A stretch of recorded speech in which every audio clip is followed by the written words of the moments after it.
Ito yung bodega namin dito guys. Meron kami ditong carrots, beetroot, onion, ginger, at garlic. So, bell pepper.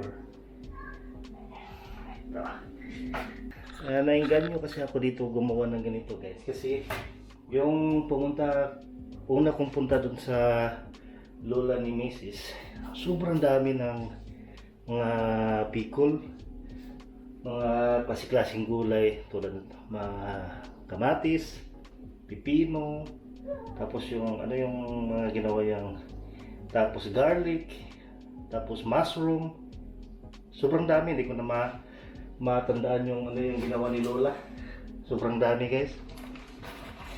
Kaya nangganyo ko ba na subukan ko kaya itong gawin. Maraming beses akong na failure sa paggawa nito. Marami akong nasayang, pero at least nakuha ko na yung tamang timpla guys. Siguro mga isang dosina siguro na beses na itapon ko. Nasayang, pero at least practice ba? Practicean ko hanggang sa nakuha ko na may time na si Mrs. na nagtikim ng yung ginawa ko. Sabi niya nakuha ko na daw yung panlasa. Yun, nakuha ko na yung tamang timpla sa paggawa ng mga pickled na mga gulay. Kasi dito sa kanila is napaka-abundant ng gulay dito.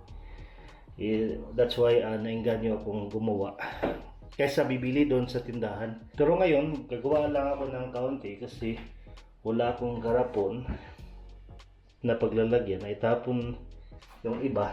Kasi nung naglinis kami nung nakaraan, ay tapon namin ba? Nasayang. Isang carrot na yung gagawin ko. Kasi meron na akong ginawang sili doon, sili na atsara, tapos ginamos, gumawa din ako ng ginamos. Ito kasi sa kanila naghahanap ako ng ginamos, wala kasing ginamos dito guys. Kaya kumakain din ako ng ginamos sa Pilipinas. Paborito ko kasi yung ginamos. Ganyan lang yung ginamos, pero napakasarap. Nalagyan ng kalamansi. Ito na. Gawin ko. Kasi ngayon napaaga yung uwi ko ngayong araw sa trabaho. Kaya naisipan ko, gagawa kaya ako ngayong araw ng pickled carrots. Hello friends! Friends, oh. Hello! Dito sa bintana guys, napakamarites. Kitang kita kasi dyan sa labas ba. Pag summer, dito siya mismo. Kasi may mga kalapati kasi dyan eh. Mga kalapati, pusa, aso. Yan. So dito yung favorite place niya. Dito, yan. May tao. Mamaritis na naman yan.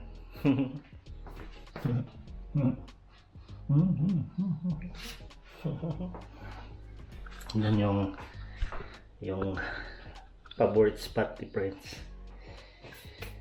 So let's move on. So yun yung mga kailangan ko. So gawa ko ng lagyan ko kaya ng yung tawag ito resin. Yan ito, yung dried grapes. Ano pa yung kailangan ko? Asukal, asin, brown sugar. So white sugar na lang yung gagamitin ko. White sugar. Yung mga ibang seasoning dito guys. Ngayon tatansyahin ko na lang yung gawin ko. Kasi maliit yung garapon na paglalagyan. Dito sa kanila, mahilig sila kasi silang mag-imbak ng mga katulad ng mga pickled na mga gulay. Kasi sayang din maitapon. Ang sabi ni Lola, ni Mrs. Nagtatanim sila, April, nag-start na sila magtanim.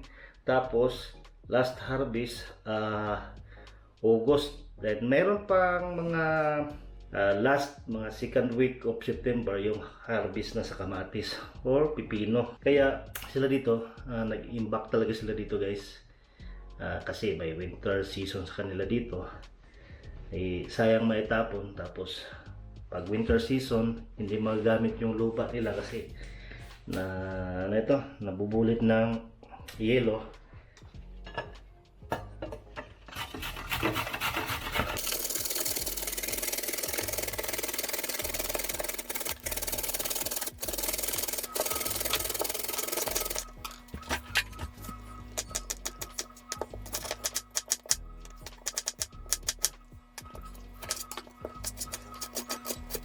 Tinatansya ko lang ngayon, kaunti lang yung ginawa ko.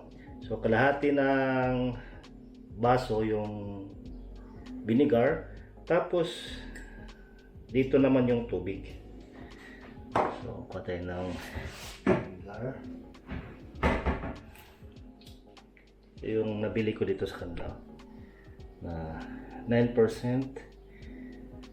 na alcohol. Patay ng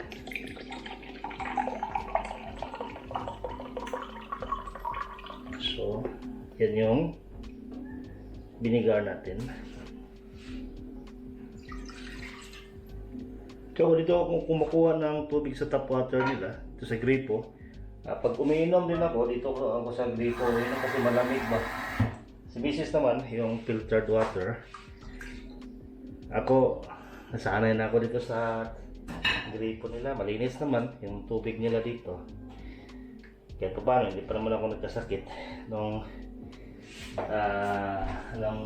uminom ako dyan sa tubig na yan. Malinis talaga yung gripo nila dito guys. Lagay ko na ito. Yan. Halo ko na lahat ito. Yan.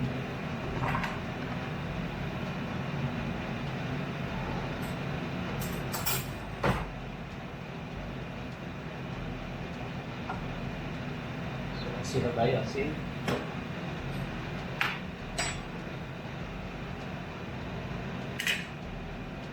1 teaspoon ng asin.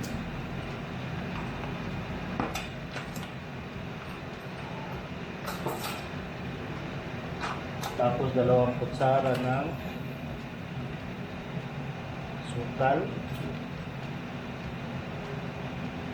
Yan.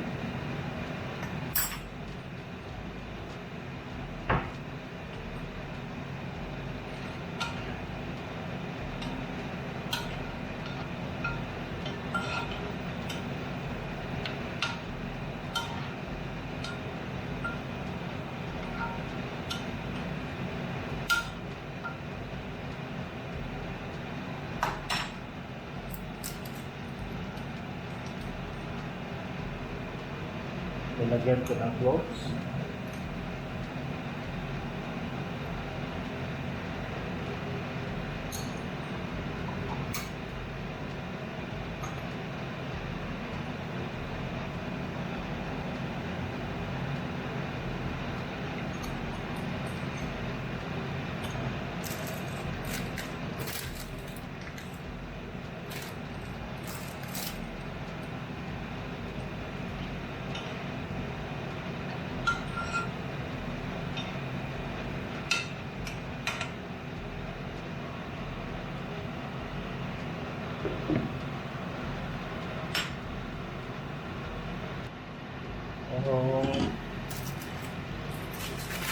Lagyan natin ang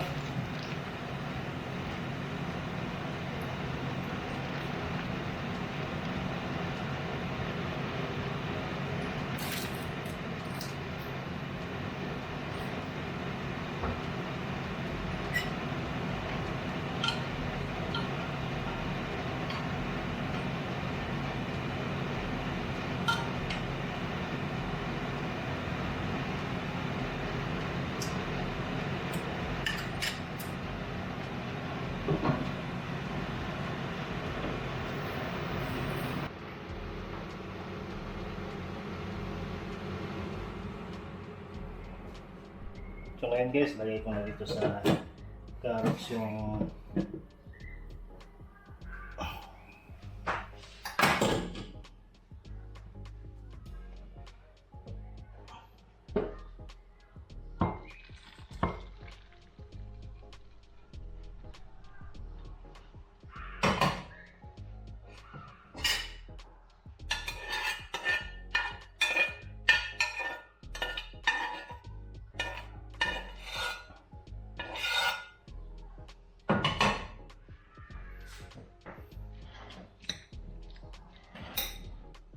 so meron akong homemade atsara na carrots.